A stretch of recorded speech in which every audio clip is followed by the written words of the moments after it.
इस आयोजन में साहित्य, संस्कृति और विचारों का महाकुंभ होगा। देश भर में 100 से ज्यादा वक्ता इस महाकुंभ में शामिल होंगे। 40 से ज्यादा किताबों का इस शब्दोत्सव में विमोचन किया जाएगा।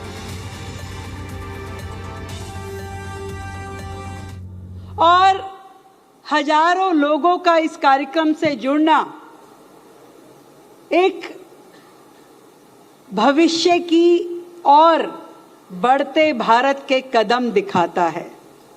अभ्युदय यानी अपनी जड़ों को मजबूती से थामे हुए सुनहरी भविष्य की ओर बढ़ना। और यही कारण है कि अनेकों बार भारत पे हमले हुए, भारत पे प्रहार हुए, पर भारत फिर से खड़ा हो पाया। वो किसी कवि ने कही है ना कि कुछ तो बात है कि हस्ती मिटती नहीं हमारी, सदियों रहा दुश्मन दौरे जमा हमारा। तो ऐसे में कि जमाने ने बहुत कोशिश की, अनेक अनेक रूपों में आकर के हमारी इस सभ्यता पे, संस्कृति पे, शिक्षा पे प्रहार किए, पर क्योंकि हमारी जड़ें इतनी मजबूत थी तो हम मजबूती के साथ खड़े रहे और बार बार अपने आप को हमने फिर से पुनः स्थापना की। और आज भी इसी कारण से इस प्रकार के आयोजनों की जरूरत है।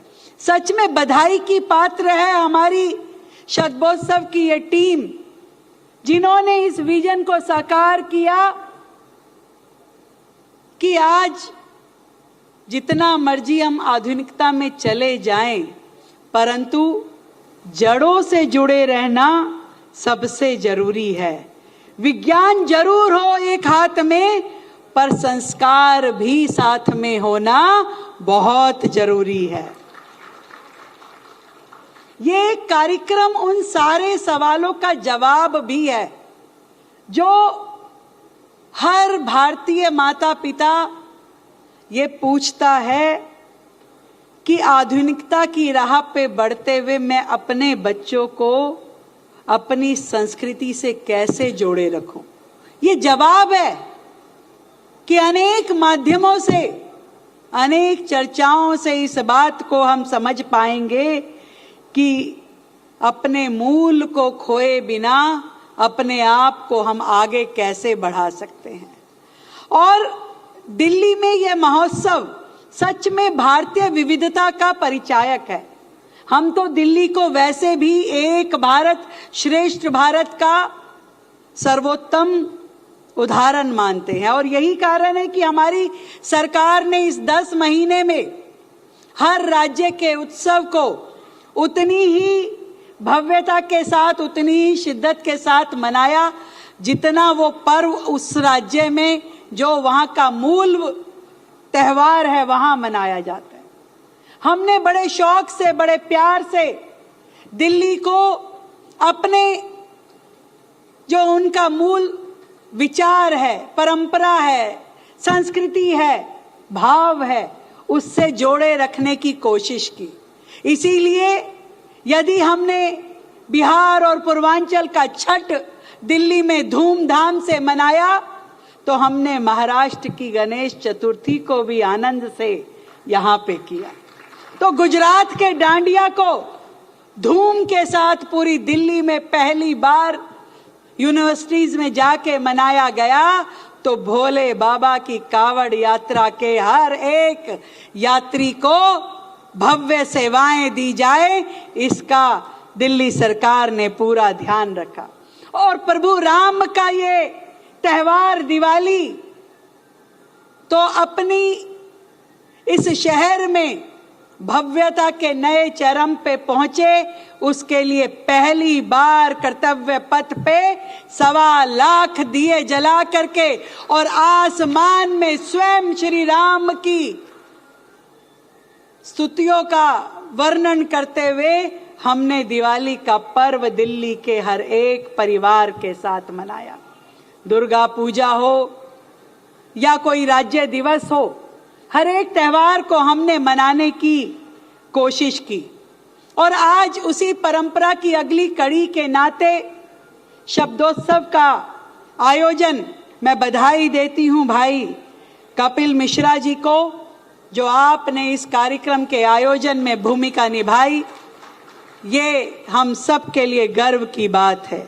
40 पुस्तकों का विमोचन इस कार्यक्रम में होना हमारे साहित्य को और हमारे विचारों को मजबूत करने की दिशा में बहुत सुंदर प्रयास है। जहां राष्ट्रभक्ति, शास्त्रीय नृत्य, भजन, संगीत, ये सब कार्यक्रम जहां होंगे, उस आयोजन में दिल्ली का हर एक नागरिक अपनी सहभागिता भी करेगा और उसका आनंद भी लेगा। और ओपन माइक के माध्यम से लोकतंत्र के हर स्वर का संदेश दिया जाना भी बहुत महत्वपूर्ण है।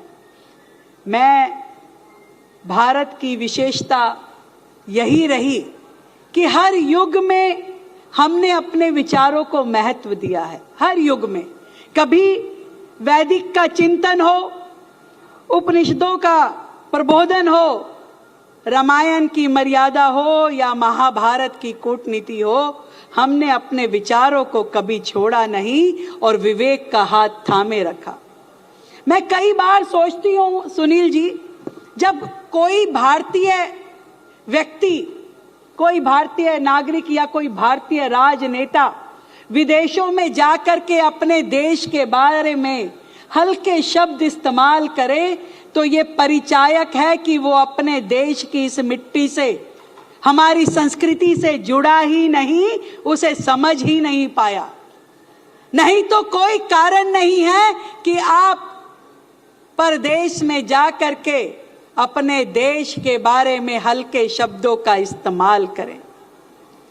मैं ये भी सोचती हूं, जब मैंने अभी एग्जीबिशन में केरला स्टोरी की वो किताब देखी, कि आज यदि हमारे बच्चे अपने धर्म से, अपनी संस्कृति से मजबूती से जुड़े होते या हम उन्हें समझा पाए होते, तो शायद वो हमारी बेटियां भी अपना जीवन बर्बाद करने से बच गई होती। इसलिए आज के इस समय की सबसे बड़ी आवश्यकता है अपने जड़ों से, अपनी संस्कृति से जुड़े रहना, अपनी सभ्यता से जुड़े रहना।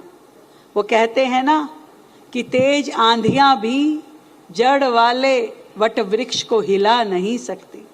इसीलिए आज भक्ति के आंदोलन की सामाजिक चेतना या फिर स्वतंत्रता संग्राम का वैचारिक संघर्ष आज अनेकों पुस्तकों के माध्यम से इस कार्यक्रम से हम ग्रहण कर सकते हैं। और जिस तरीके से भारत तेजी से बढ़ रहा है, उसके लिए भी जरूरी है कि हमारी प्रगति हमेशा इस मिट्टी से बंधी रहे।